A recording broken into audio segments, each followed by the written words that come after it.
시청해 주시는 여러분, 한 주간도 안녕하셨습니까? 오늘은 2022년 2월 며칠이죠? 오늘이 20일인가요? 오늘이 2월 20일이네요. 자, 오늘도 여러분들과 함께 요한복음 강해 제5장 그 두 번째 시간을 맞이했습니다. 지난주에는 요한복음 4장 말미와 5장 요한복음 4장 말미와 요한복음 그 시작을 여러분들과 함께 나눴습니다.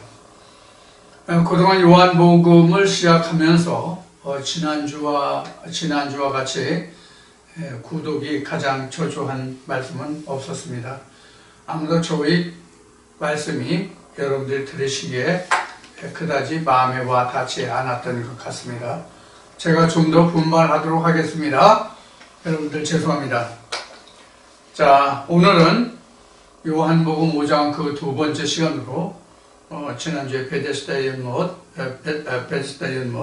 그 각종 병자들이 낫는 그런 말씀을 나눴는데 조금 그 보충해서 설명을 드리고 말씀을 계속 진행하도록 하겠습니다.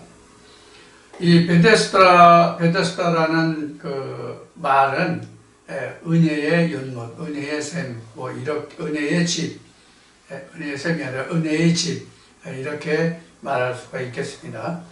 여기 행각 다섯이 나오는데 이 행각은 역사적으로 보면 그 헤로드 왕때 지었던 궁전의 그 이름이 지금 여기에서는 행각 다섯 이렇게 나와 있는 것으로 알고 있습니다. 자, 그래서 이 행각에 모였다고 하는 것은 이게 헤롯이 지었지만 뭐 요한복음에는 헤롯이 지은 그 성전을 헐어라 이런 말씀도 이제 나왔죠. 성전을 헐어라. 그럼 내가 4월 만에 다시 짓겠다. 뭐 이제 이런 말씀도 나왔는데, 자, 그러면 이 베데스다라고 하는 것은 결국 무엇을 말하냐? 은혜의 집, 은혜를 베푸는 집. 그런데 여기는 지금 그 5장에서는 이것을 뭐라고 그랬냐면 예루살렘에는 말로 베데스다라 하는 못이다 이렇게 돼 있어요. 못이라고 하는 것은 지난주에도 말씀을 드렸지만 헤롯의 행각인데 이 행각을 갖다가 여기서는 베데스다라고 여기서 못이라고 했어요. 그래서 이 베데스다라고 하는 것은 은혜를 베푸는 집이라고 하니까 결국은 뭐냐면 하나님의 말씀이 선포되는 성전을 일컬음해요. 자, 그러면 오늘날은 그동안 우리가 말씀을 많이 나누어 왔듯이 성전이라고 하면은 우리가 사람의 손으로 지어진 그런 성전이 아니고 하나님이 친히 지으신 성전이죠. 그 성전은 곧 마음의 성전. 고린도전서 3장과 요한계시록 21장에 기록된 그 성전. 예수가 말하는 내가 짓는 3일에 완성되는 성전. 즉 마음의 성전을 말하죠. 즉 이것은 지성소를 말합니다. 자, 그래서 여기서 행각 다섯이 이 베데스다 연못이라고 이제 그 기록을 하고 있는데 이 베데스다라는 것은 은혜를 베푸는 집. 그러니까 하나님의 성전을 말한다 그런 얘기예요. 그러니까 못에 뛰어들었다는 것은 하나님의 지성소에 들어갔다 이 뜻이에요. 하나님의 은혜에 들어갔다는 뜻이에요. 그래서 거기 들어가면 모든 병이 남을 받는다 그런 얘기입니다. 그래서 이것은 다시 말하지만 육신의 병을 이야기하는 것이나 아니라 영적인 병을 뜻하는 것이다. 이것을 여러분들이 오늘 이 시간도 반드시 기억해 두시기를 바랍니다. 자, 우리가 하나님이 육신의 병도 고치지 못하시고 그것을 하지 못하시는 것은 아니에요. 물론 팔다리가 잘라지고 머리가 깨지고 이런 것도 하나님이 하신다 이렇게 생각하시면 안 돼요. 이 의미를 우리가 잘 알아두어야 돼요. 그리고 우리가 육신으로 아파서 고생하는 것도 굉장히 힘들고 어려운 일이에요. 그래서 우리가 육신의 병을 고침을 받았어요. 그럼 그 육신은 어차피 창세기 3장 19절에서 기록한 말씀과 같이 어차피 흙에서 왔으니까 다시 흙으로 돌아갈 수밖에 없는 거예요. 즉 하나님 나라를 갈 수 없다고요. 그런데 우리가 여기서 좀 생각해 보아야 할 것이 무엇이냐면, 일반 신학으로 말하면 우리 육신도 부활하는 것으로 생각을 하고 있다고요. 왜냐하면 성경에 우리 몸이 다시 산다고 돼 있기 때문에, 특히 이제 사도신경을 하는 사람들은, 우리는 사도신경을 이제 배제하고 안 하지만 사도신경을 낭독하는 그 사람들은 몸이 다시 사는 것과 영원히 사는 것을 믿는다. 여기에서 그 몸이 영어로는 이제 body인데 이 몸이라는 것을 우리가 착각하고 있는 게 있단 말이에요. 몸이라는 것을 어떻게 착각하냐면,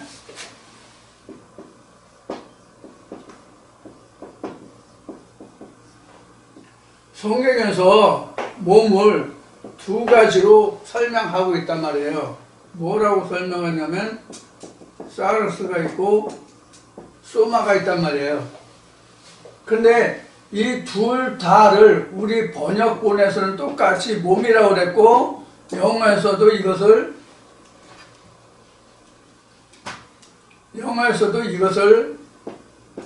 바디라고 했기 때문에 똑같은 몸으로 우리가 착각을 하고 있단 말이에요. 이것은 창세기 3장 19절에서 말한 것이 땅에서 왔으니 땅에서 살다가 그냥 땅으로 간다고요. 근데 이 소마의 경우는, 소마의 경우는 여러분들에게 전에 말한 바 같이 부식회로 왔다가 이것이 소마가 되어서 이것이 다시 피우니우마가 된다.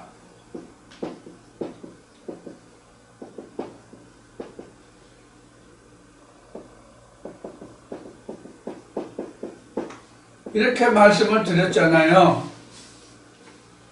그래서 우리가 이 성경에서 몸이 다시 사는 것, 몸이 부활한다 이렇게 얘기하니까 그 몸이라는 것을 이렇게 알고 있단 말이에요. 이렇게 이 사르스로 착각하고 있다고요. 근데 성경에서 몸이 다시 사는 것은 이 소마가, 즉 푸시케가 소마가 돼서 소마가 퓨뉴마가 되는 과정을 몸이 다시 산다, 부활이다 그러는 거예요. 자, 그럼 이거의 근원이 뭐냐? 이것의 근원이 뭐냐 하는 거예요. 이것의 근원은 단적으로 얘기하면 창세기 3장에서 아담 하와가 어떻게 됐어요? 사망했죠? 죽었다고 돼 있단 말이에요. 창세기 3장에서. 그런데 창세기 4장에서 아들을 출생하잖아요. 아들을 출생하는데 어떤 아들이 나와요? 가인과 아벨이 나온다고요. 그러면 창세기 3장에서 아담과 하와가 일반 신학이 말하는 사람으로 보면 아담과 하와뿐이 없었잖아요. 그렇죠? 그럼 아담과 하와가 이 사르스가 이제 이 육신인데 이게 살덩어리를 얘기하는 거예요. 살덩어리를 얘기하는 거예요. 쉬운 얘기로 이제 고기라고 합시다. 짐승 같은 게 이거 고기잖아요. 죽으면 죽어서 사람들이 섭취하면 그것이 이제 식물로 돼가지고 고기가 되잖아요. 이것도 이제 그 고기를 사람이 먹을 수 있는 게 창세기 6장에서 9장까지 노아 홍수 후에 고기를 주었잖아요. 고기를 식물로 주었는데 피는 먹지 마라. 피는 왜 먹지 마냐? 피는 생명이다. 이렇게 되죠. 자, 그래서 이때에 이 그 고기가 바로 사르스라고요. 소마는 우리가 영어로 얘기하면 soul이에요. soul이고요. 우리 한국식으로 말하면 혼이란 말이에요. 혼. 우리 사람 죽으면 혼백이 떠났다 이렇게 얘기하죠. 그 혼이 바로 soul이라고요. 이 혼이 세상지향적으로 살아가는 그런 것이 불식해서 하나님 지향적인 마음으로 변하면 소마가 되고, 이 소마에 하나님의 말씀을 담는 그릇이 된단 말이에요. 그래서 로마서 9장 24절에 가면 이 그릇은 우리다 이렇게 된 거예요. 이 그릇이 우리다. 사도 바울이 말하기를, 자, 이 그릇에 하나님의 영을 담았으니, 이 그릇, 우리 마음의 그릇에 담아서, 하나님의 영을 담아서, 하나님의 말씀을 담아서 그 말씀이 하나님 앞으로 드려지는 거예요. 하나님 앞으로. 그래서 계시록에 보면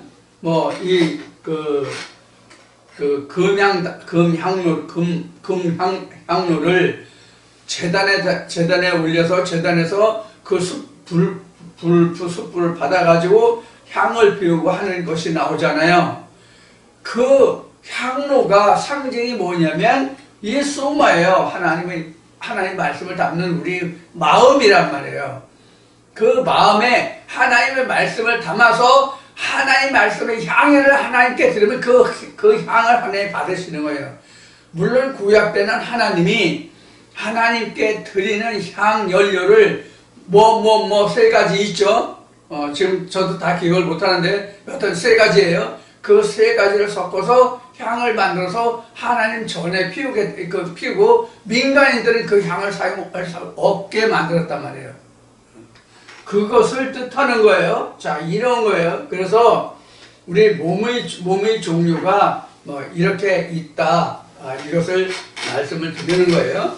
자, 이것을 여러분들이 꼭 이해를 하시고, 그래서 요한복음 그 5장에 기록한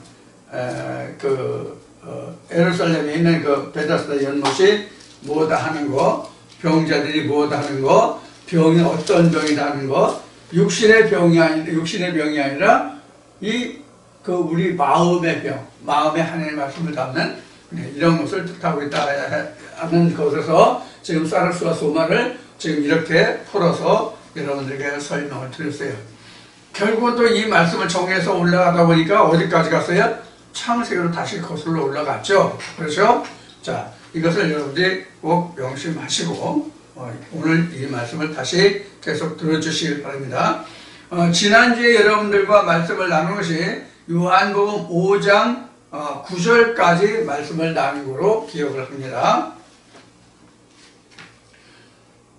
자, 그 다음에 10절부터 그럼 시작하겠습니다. 이날은 안식일이니 유대인들이 병 나은 사람에게 이르되 안식일인데 내가 자리를 들고 가는 것이 옳지 아니하니라. 대답하되 나를 낫게 한 그가 자리를 들고 걸어가라 하더라 한데, 조이가 묻되 너더러 자리를 들고 걸어가라 한 사람이 누구냐 하되 고침을 받은 사람이 그가 누구인지 알지 못하니, 이는 거기 사람이 많음으로 예수께서 이미 피하셨습니다. 자, 13절까지 말씀을 보겠습니다.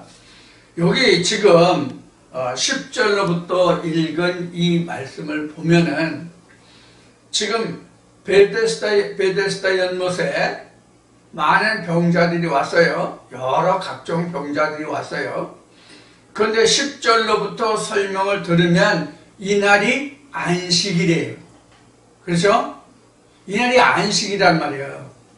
그래서 병고침을 받은 자가 바로 안식일날 병고침을 받았기 때문에, 예수로부터 병고침을 받았기 때문에, 병고침을 받은 후에 예수가 내 자리를 들고 일어나 가라 이렇게 얘기했어요. 그러니까 자리를 들고 걸어갔어요. 그런데 이제 병 나은 사람을 보고 사람들이 말하기를 뭐라고 그래? 안식일인데 내가 자리를 들고 가는 것이 옳지 않다. 그럼 너는 예배하라는 얘기죠. 예배하라. 그렇죠? 근데 병 나은 사람이 아니 율법의 교회에서 하나님의 생수가 있지 않은 교회에서 예배드릴 수 있겠어요?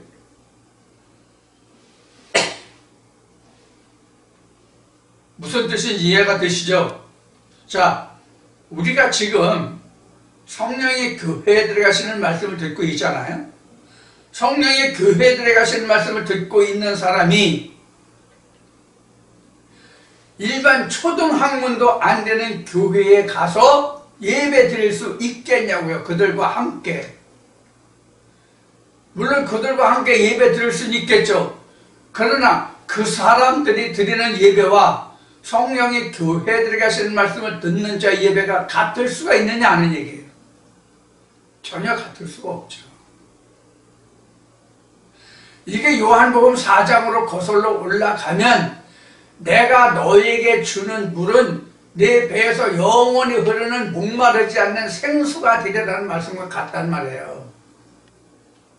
쉬운 얘기로 하면, 다시 다른 말로 바꿔서 설명하면, 아니 내가 성경을 어느 성경을 퍼든지 간에 그 성경을 통해서 내가 하나님의 음성을 들을 수 있고 떡반죽에 달여서 내가 오늘 취할 양식을 스스로 내가 취할 수가 있는데, 아니 떡반죽도 못하고 떡도 안 되는 것을 가지고 이게 하나님이 주시는 떡이라고 주면 그 떡을 받아 먹을 수 있겠냐고요. 그럼 어떻게 되겠어요? 그 잔을 털고 일어나야죠. 바로 그런 의미가 여기 달려있는 거예요. 들어있는 거예요. 그런데 바리새인들은 뭐라고 말합니까? 오늘 안식일인데 하나님께 예배해야지. 네가 어디 가느냐 이런 얘기거든요. 그러면 이미 요한복음 4장에서 그 우리가 신령과 진정의 예배를 말씀을 우리가 나눴잖아요. 공부했잖아요. 그러면 신령과 진정으로 예배를 드리는 사람이 때와 장소가 따로 있냐고요? 아니에요.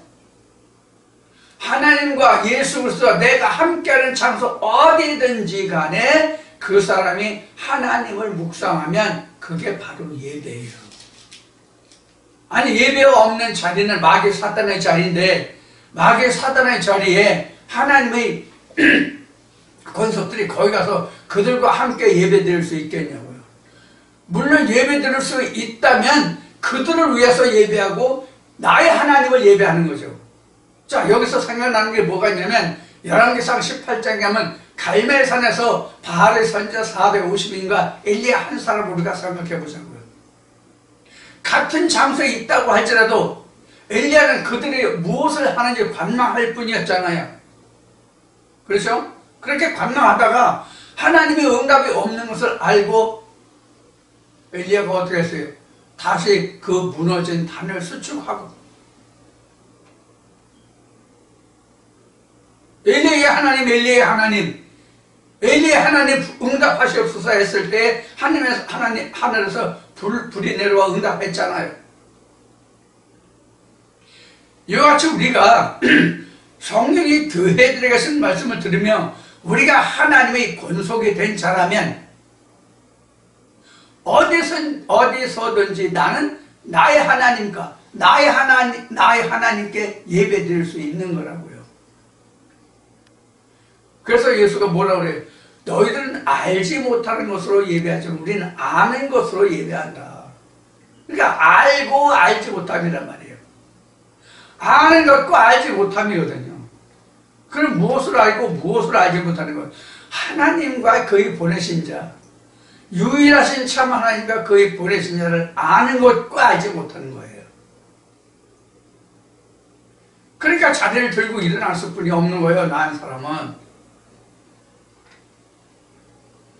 자, 그러면 오늘도 우리가 이 말씀을 듣고 여러분들이 말씀을 깨닫고 여러분들이 영적인 그 어떤 아픔이, 고통이, 즉 절름발이요, 소경이요, 귀머거리요, 피마른 자요, 이런 사람들이 고침을 받으면 이 말씀이 여러분들에게 베데스다 연못, 즉 은혜의 집, 하나님의 은혜가 베푸는 집, 구원의 집이 되는 거예요. 그게 어디서 일어나요? 각자 마음속에서 일어나요.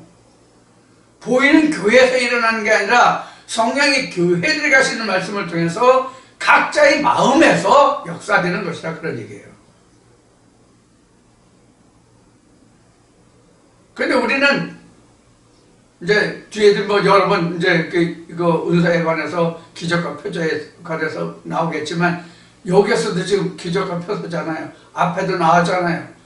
이런 것들에 자꾸 우리가 현혹이 되면 하나님의 실상인 예수 그리스도는 보이지 않고 사람의 어떤 그 행위적으로 외면적으로 표면적으로 나타나는 그런 것을 자꾸 추구하게 된다고. 하나님의 본질은 쫓아가지 않고. 이게 우리가 놀라운 거예요.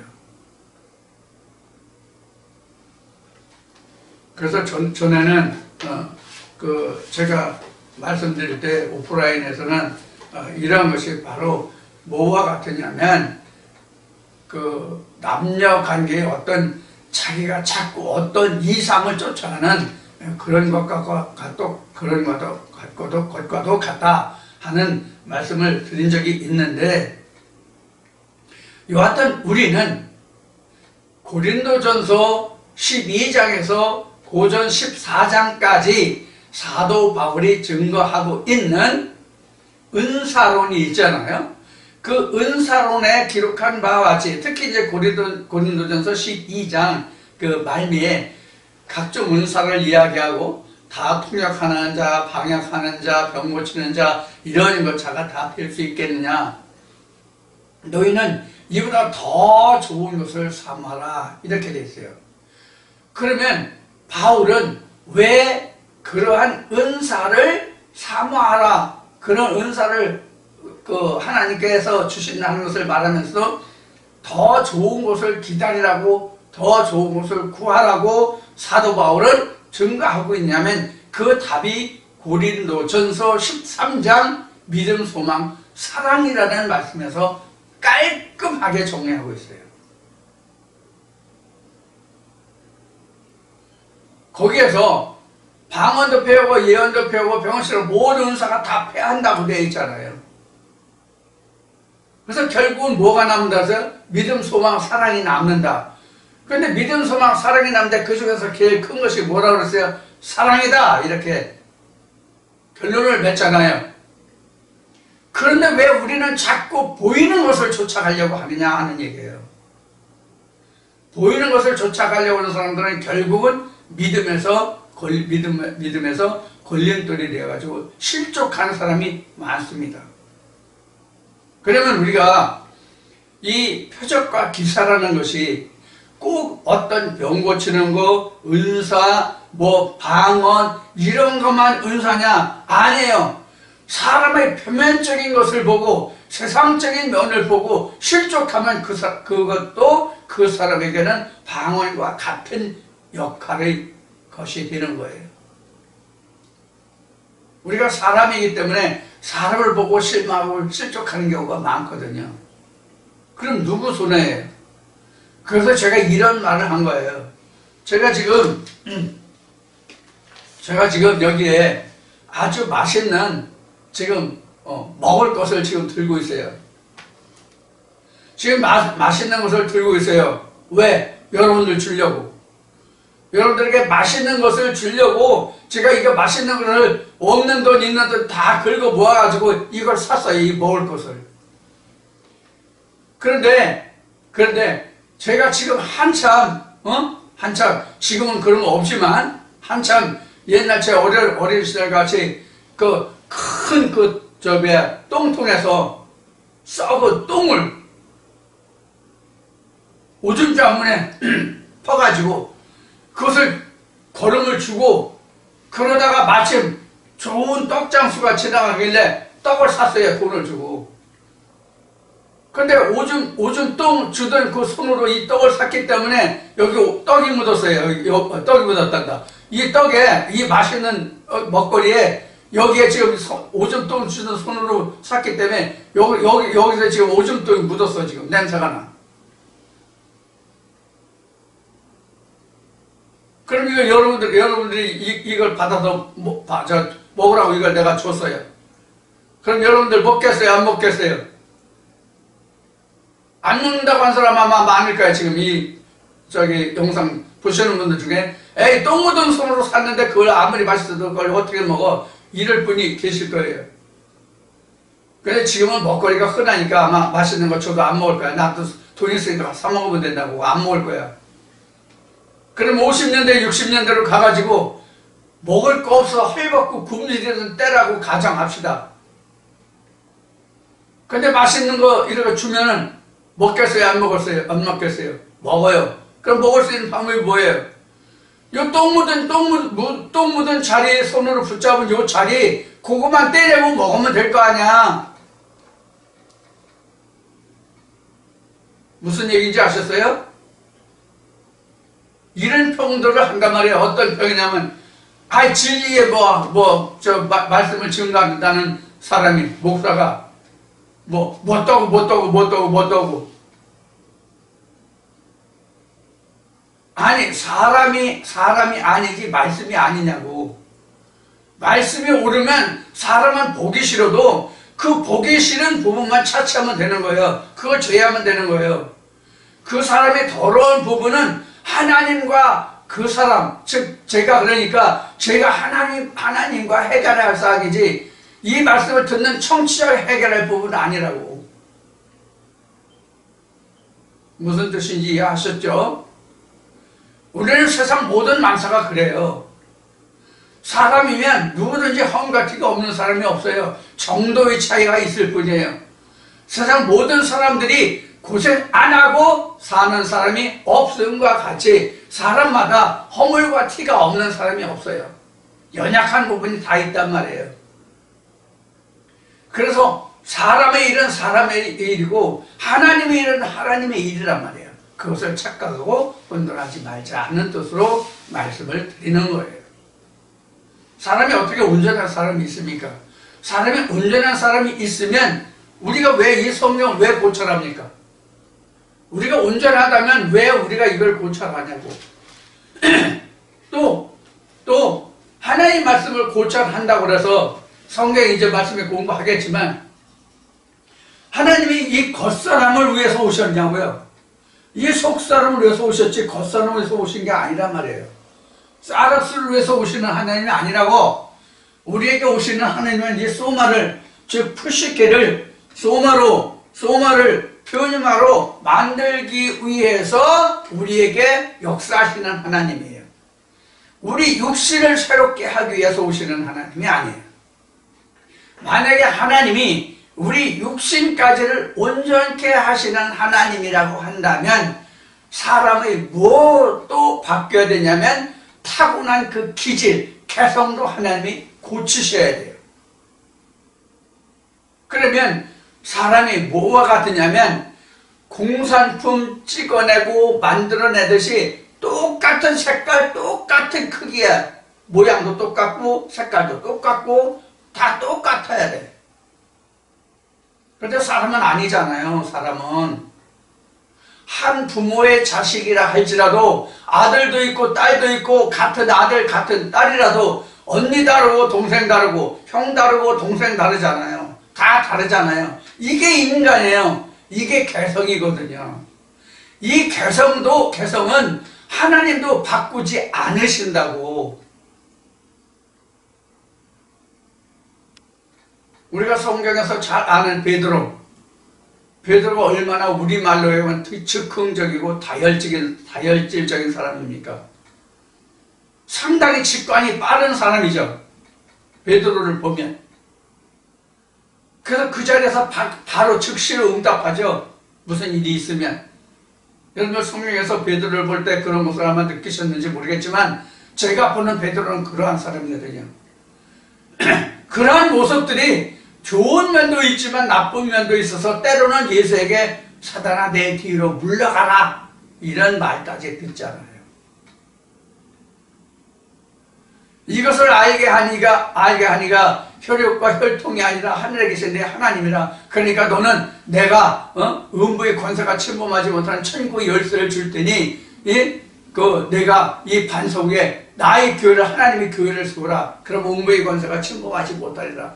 너는 이제 시몬이 아니라 너는 베드로라. 그런 말씀을 예수께서 하셨지만, 베드로가 그렇다고 해서 자기가 타고난 품성, 기질 그 자체가 바뀌었냐고요? 아니잖아요. 똑같아요. 하나님은 인간의 기질을 바꾸려고 하시는 게 아니라 소마 속에 하나님의 말씀을 간직하려고 하는 거예요. 그러니까 베드로 같은 제자가 있는가 하면 사도 요한 같은 제자도 있는 거예요. 다 똑같은 제자가 아니란 말이에요. 다 똑같은 기질로 만들었다면 베드로나 사도 요한이나 나머지 많은 야고보 이런 제자들이 다 똑같은 일과 똑같은 모양으로 하나님이 일을 했어야 맞잖아요. 예수의 직접 제자는 아니지만 사도 바울 같은 사람도 똑같은 모습으로 만들어졌어야 맞잖아요. 그런데 그런 기록이 성경에 있습니까? 없잖아요.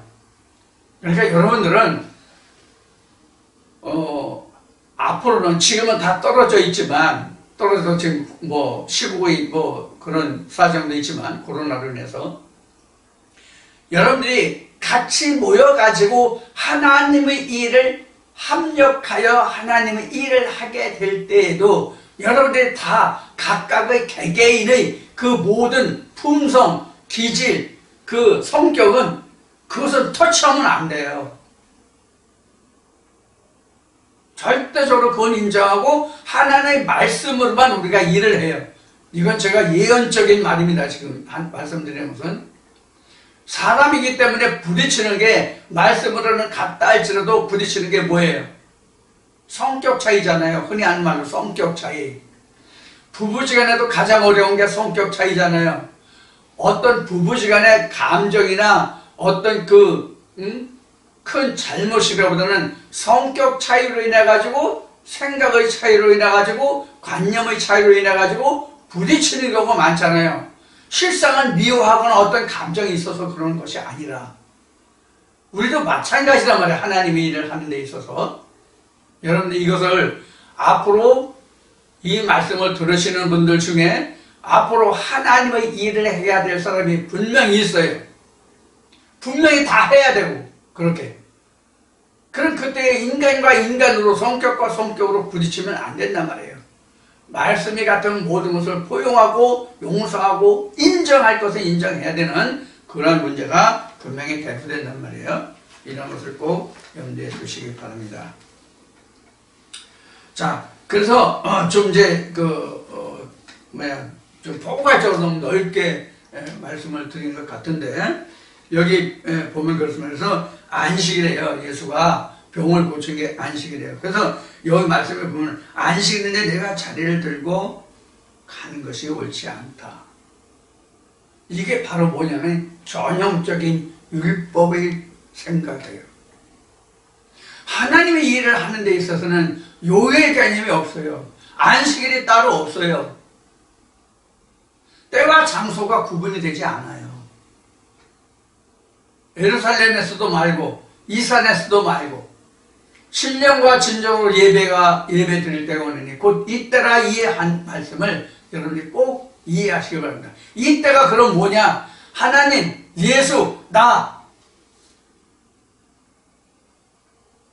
신학적인 용어로 하면 삼위일체 신이 함께하는 그 자리가 내가 예배하는 장소고 찬송하는 장소고 내가 하나님께 나아가는 장소예요.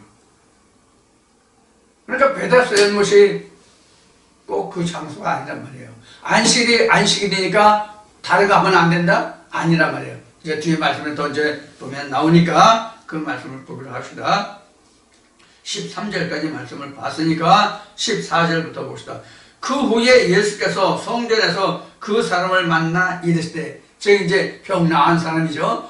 병 나은 사람을 만나 이르시되, 보라, 내가 나았으니 더 심한 것이 생기지 않게 다시는 죄를 범치 말라 하시니, 그 사람이 유대인들에게 가서 자기를 고친 이는 예수라 하니라.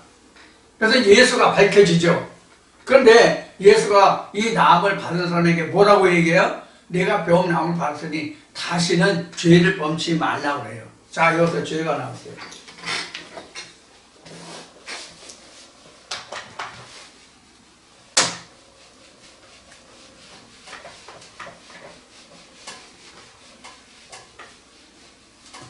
쉽게 설명하죠.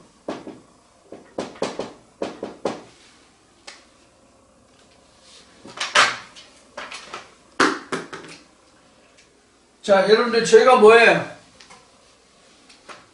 여러분들 죄가 뭡니까? 그동안 죄에 대해서 그동안 여러 번 설명을 드렸는데, 여러분들 지금 이 순간 제가 여러분들에게 죄가 무엇입니까? 라고 질문을 했어요. 그러면 지금 이 동영상을 보시면서 여러분들 죄가 딱 머리에 떠오르는 게 뭐예요? 뭐가 생각납니까? 다른 거 생각하지 마세요.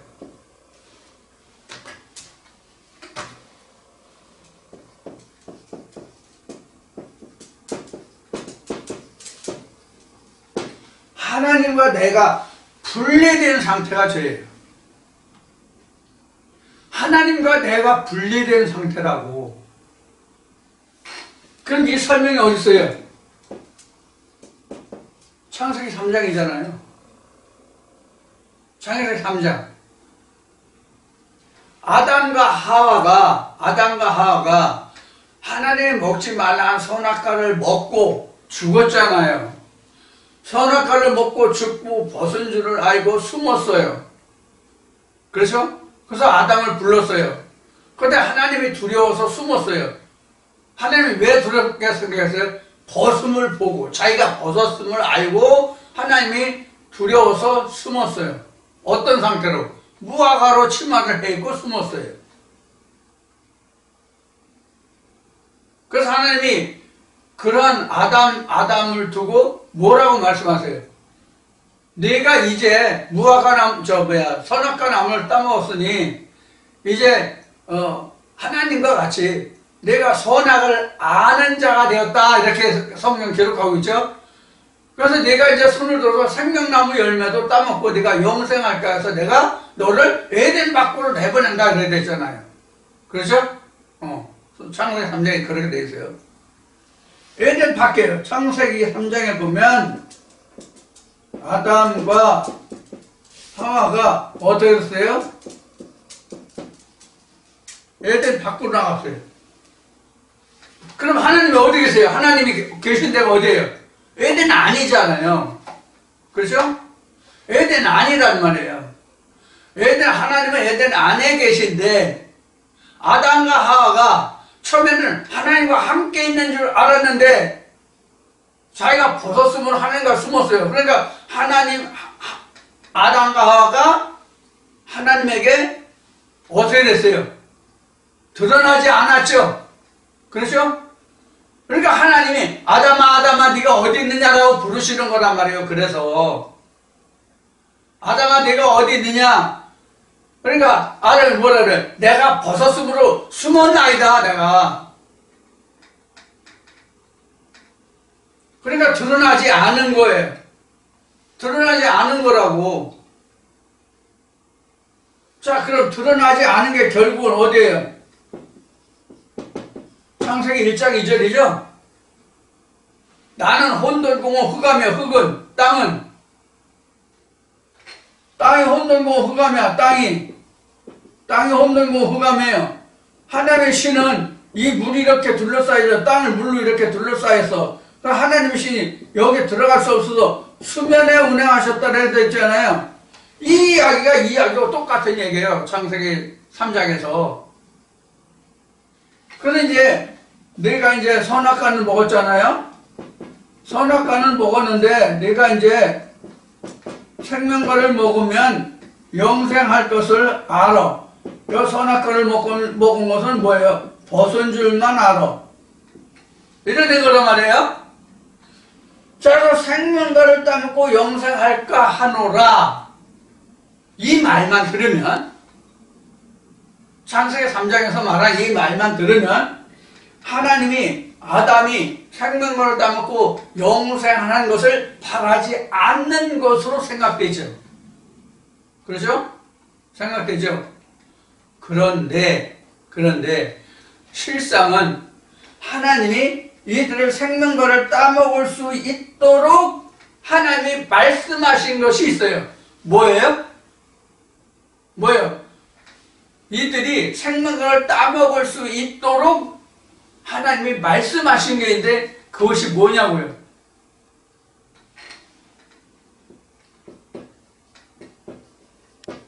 근본된 토지를 경작하라. 이게 바로 선악과를 따먹은 그들에게 이제 생명과를 따먹을 수 있는, 생명과를 먹고 영생할 수 있는 길을 열어주신 말씀이 근본된 토지를 갈게 하시니라. 그럼 그 근본된 토지가 뭐예요? 각자의 마음이에요. 마태복음 13장에 기록한 말씀과 같이 모든 하나님의 말씀을 씨를 뿌리는 그 땅이 우리 마음이잖아요. 그 마음의 땅을 갈면 생명과를 먹을 수 있게 해주신 거란 말이에요. 그 과정이 창세기 4장부터 요한계시록까지다, 이렇게 말씀드린 내용이에요. 그동안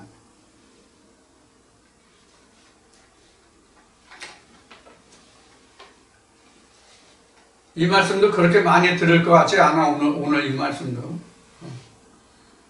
그동안 제일 요한복음 하면서 가장 많이 들은 말씀이 창세기 1장의 그 태초에 관해서 말씀하고, 그 요한복음 4장의 그 신령과 진정하고, 이게 제일 많이 들어서 다른 말씀을 그저 뭐 40개, 40, 50, 70, 80 이렇게 분이 듣지 않았어요. 오늘도 그렇게 많이 들을 것 같지가 않은 그런 내용의 말씀이 될 것 같다는 생각이 들어요. 그거는 이제 본인의 마음이니까 제가 어떻게 할 수가 없죠.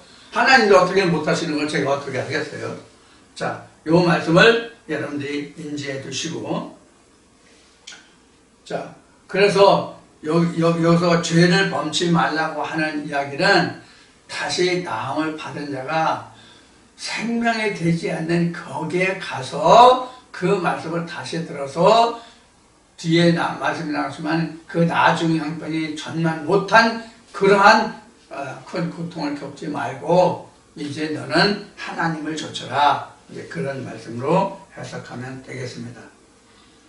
그래서 여기서 이제 비로소 예수가 자기를 고쳤다는 것을 아는 거고, 예수는 다시 죄를 짓지 말라고 말씀하시는데, 죄를 짓지 말라는 얘기는 세상에 어떤 도둑질하고 강도질하고 사기치고 죽이고 강간하고 이러한 죄를 짓지 말라는 얘기가 아니에요. 물론 그것도 죄는 죄죠. 그러나 하나님은 육신의 죄를 하나님이 심판하지 아니하신다고요. 육신의 죄는 세상법이 다스린다고요. 그게 누가복음 16장에 보면 나와 있어요. 자, 그 다음에 이제 15절부터 봅시다.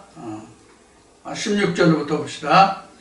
그러므로 안식일에 이러한 일을 행하신다 하여 유대인들이 예수를 핍박하게 된지라, 예수께서 저희에게 이르시되 내 아버지께서 이제까지 일하시니 나도 일한다 하시매, 유대인들이 이를 인하여 더욱 예수를 죽이고자 하니 이는 안식일만 봉할 뿐 아니라 하나님을 자기의 친아버지라 하여 자기를 하나님과 동등으로 삼음이르라. 이렇게 18절까지 말씀을 이제 봉독했는데, 자, 이 말씀을 살펴보겠습니다.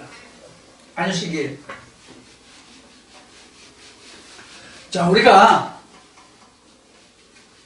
안식일이라고 하는 것은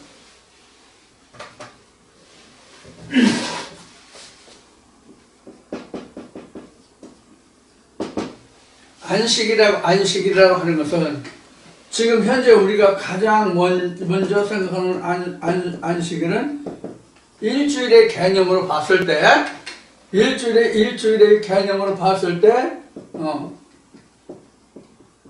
7일차가 안식일이죠. 그렇죠?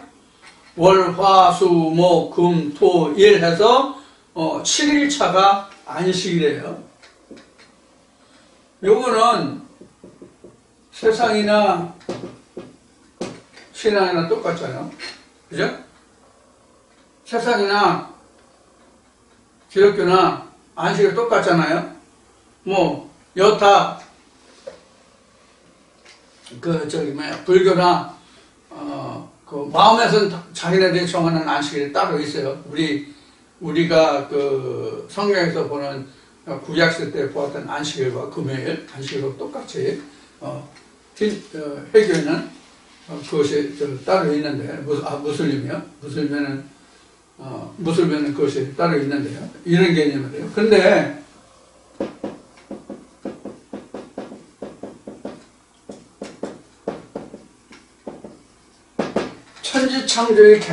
천지창조의 개념에서 안식일은 뭐냐면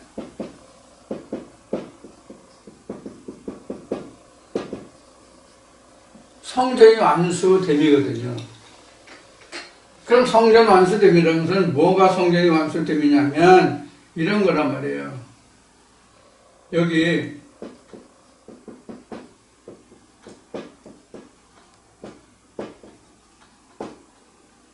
이렇게 있잖아요. 모든 인간이 다 이렇게 돼 있죠. 그렇죠?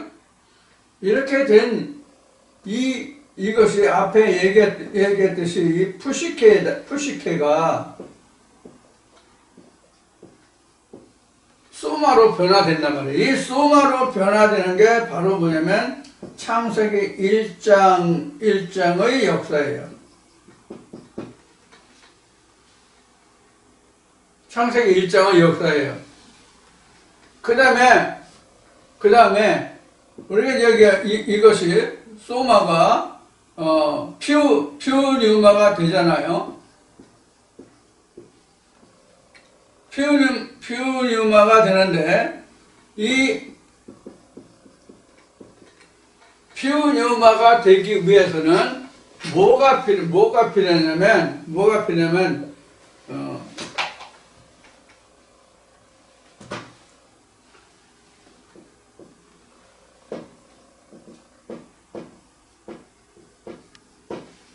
필요하냐면 여기 하나의 말씀이 이렇게 들어오잖아요. 우리 마음에 혼에 하나의 말씀이 들어오잖아요. 그럼 뭐가 생겼냐면 이스라엘 백성들의 출애굽 여정으로 보면 여기에 뭐가 생겼냐면 여리고 평야가 생긴다고.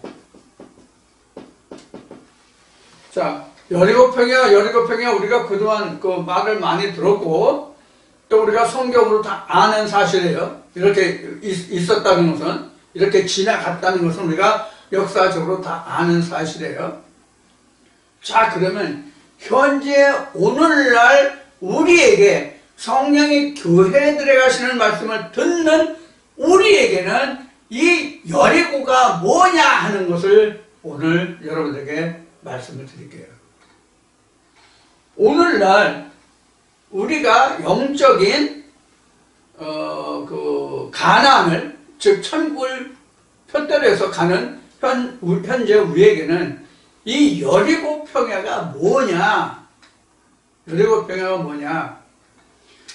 성령이 교회에 들어가는 말씀을 지금 듣고 있는 자들은 일단 여리고 평야예요.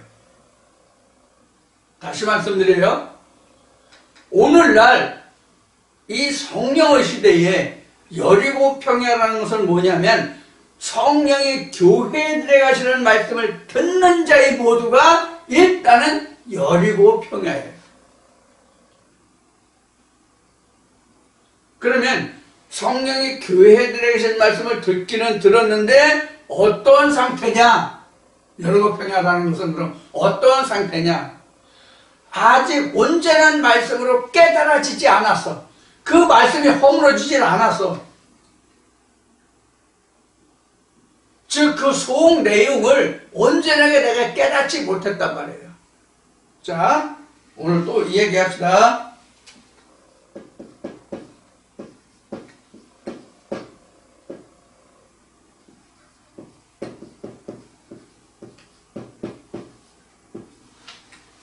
자, 지금은 이 공식을 받은 거예요. 즉 이게 사도 바울로 얘기하면 이제 계명을 받은 거라고. 17평에 있다고 하는 것은 내가 하나님의 계명을 받은 상태야 지금.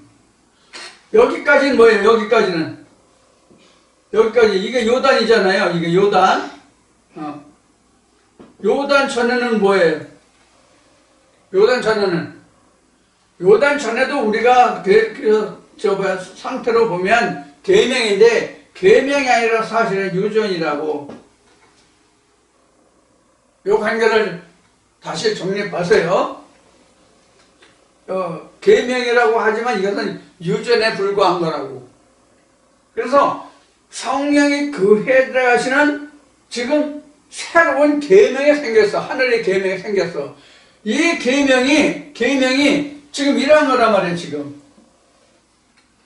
앞에 여기 계명이라는 것은 요 지금 공식이고 A 플러스 마이너스 B의 가로의 좌승이라는 것이 요게 바로 여기에 그 요단강 건너기 전의 계명이다. 그래서 이것을 유전이다라고 하는 거예요. 그런데 이제는 이러한 계명이 이렇게 해도 되네. A자승 플러스 마이너스 2AB B자승도 되네. 여기까지 깨달은 것이 바로 지금 이야기한 17평야에서의 계명이에요. 이게. 그러다가 예를 들어서 창세기 1장 1절 하나님 태초에 천지 창조하셨다. 이 말씀이 완전히 이 공식에 대입해서 완전히 다 본문도 알고 그 풀어진 말씀도 알고 그것을 완전히 내가 해결하면 바로 그때는 여리고성이 무너지는 거예요. 지금 여리고성이 무너졌다고 표현했죠? 여리고성이 다 무너졌냐? 아니야. 내가 요 한 말씀에 대해서 내가 실험했으면 요 한 부분만 지금 무너졌어. 쉬운 얘기를 하면 이런 거예요. 그리고 다른 말씀이 또 무너뜨려. 이렇게 다 해서 지금 이게 여기서 왼쪽에서 오른쪽까지 이게 100개의 문이 있다고 그러면 지금 어느 한 말씀으로 하나를 또 어느 여러 말씀으로 또 하나를 또 다른 한 말씀 또 하나를 이렇게 해서 이 100개를 다 무너뜨려야만 내가 완전히 여리고성을 함락시킨 거예요. 그때 비로소 나는 예수와 함께 뭘 지금 만들어가? 뭘 만들어가? 지금 이렇게 땅 따먹듯이 이렇게 뭘 만들어가? 지성소를. 우리 혼 속에, 마음 속에 이렇게 만들어간단 말이에요. 그래서 오늘날 우리에게 여리고 평야라고 하는 것은 성령이 교회에 들어가시는 말씀이 내 마음에 쌓여있는 상태예요. 내 마음에 성령이 교회에 들어가시는 말씀이 쌓여있어서 그 말씀이 어느 날 어느 시기에 가서 그 말씀이 이 말씀도 저 말씀도 함께 어우러서 한 말씀씩 또는 여러 말씀이 또는 두세 가지가 이렇게 풀려 나오는 온전한 것으로 내게 다가오는 그것만이 내게 뭐가 돼요? 가나안 본토를 지금 점령해가는 그런 말씀이 되는 거예요. 그래서 내 마음속에 소마라는 내 마음속에 포시케가 소마가 되어서 소마라는 마음속에 여리고를 만들어서 하나님의 성령의 교실 말씀을 쌓아두었다가 그 말씀이 많은 백성이 되고 그것이 여리고성을 돌아서 어느 날 무너져서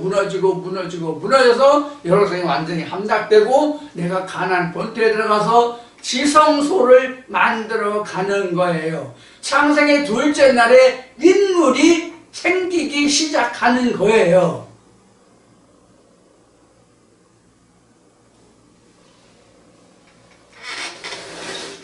이러한 내용의 것이 지금 그 16절에서부터 몇 절까지야? 18절까지 그 말씀이에요. 왜 이게 그 말씀이냐? 아버지께서 일하니, 아버지께서 오늘까지 일하시니 나도 일한다. 그럼 아버지가 뭐예요? 말씀이잖아요. 말씀이잖아요. 본문이 이거잖아요. A자승 플러스 마이너스 B자승 가로에 B자승이란 말이에요. 이게 아버지란 말이에요. 이 말씀이 풀려는 것이 이것이 그러니까 여리고에 있잖아요. 이게 여리고성의 말씀이에요. 그러다가 이 두 가지가 다 온전하게 하나가 되는 그것이 바로 뭐냐면 여기에 성전이고 이 여리고성이 함락되는 거라고. 그런데 우리는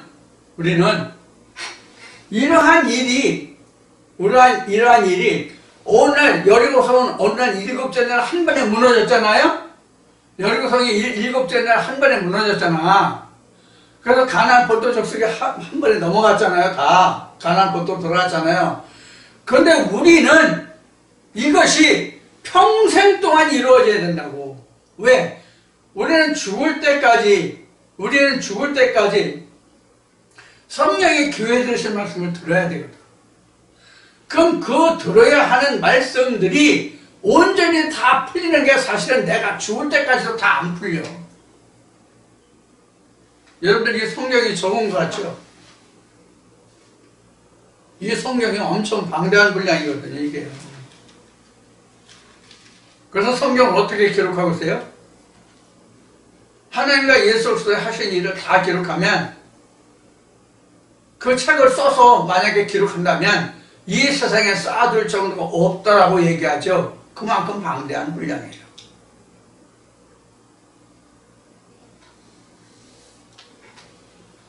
그렇기 때문에 우리는 죽는 그날까지, 내가 장막을 벗는 그날까지 이러한 역사가 계속된다고. 포시케가 소마가 퓨니마로 변화된 역사가 계속 일어난다고. 계속. 그래서 여기서 아버지가 일하신다는 것은 내가 얼마만큼 하나님 말씀을 열심을 내고 그 말씀을 얼마만큼 상고하느냐에 따라서 역사가 달라져요. 그러면 여기서는 네가 안식일인데 네가 자리를 들고 가는 것이 옳지 않다라고 했을 때 우리는 안식일이 언제예요? 우리 마음속에 지금 여리고성에 쌓이는 이 말씀이 풀리는 그날이 바로 우리는 안식일이거든요. 그 말씀만 안식이라는 뜻은 그 말씀이 일곱째 날 아침에 됐다는 얘기예요. 일곱째 날 아침. 이게 바로 앞에 얘기한 지금 일주일의 개념의 천지창조의 개념의 성전 완수라고 하는 그런 말씀을 이렇게 지금 설명해 드린 거예요. 그럼 우리가 지금 그 하나님의 말씀을 깨닫고 여기 기록한 바와 같이 뭐 안식일이니까 일하지 말라. 예수는 아버지께서 오늘 일하시니 나도 오늘 일한다. 그럼 안식이라는 개념이 세상에는 안식이 없다는 뜻이거든요. 그래서 히브리 말씀에 보면은 이런 말씀이 있는 거예요. 이 세상에는 영원한 도성이 없다. 이 얘기가 뭐가 같은 얘기냐면 이 도성이라는 것은 하나님의 성전을 말하는 것이거든요. 안식을 말하는 것이거든요. 이 세상에 영원한 도성이 없다는 뜻은 이 세상에는 영원한 안식이 없다 이 뜻이에요. 그래서